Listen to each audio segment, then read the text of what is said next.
तुम ऐसा सोच कैसे सकते हो यार? क्योंकि तुम मुझसे कुछ शेयर नहीं करती हो।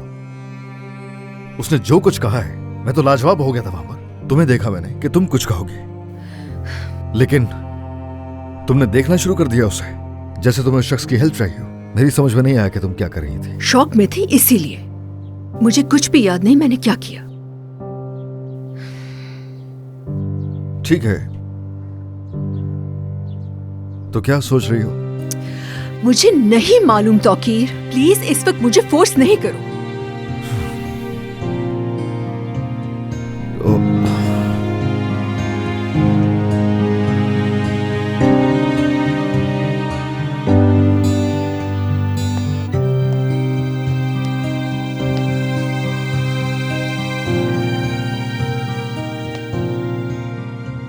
तुम्हें याद होना चाहिए हुमैरा, तुम रिंग पहने हुए ये सब कुछ करो, मुझे कबूल नहीं है।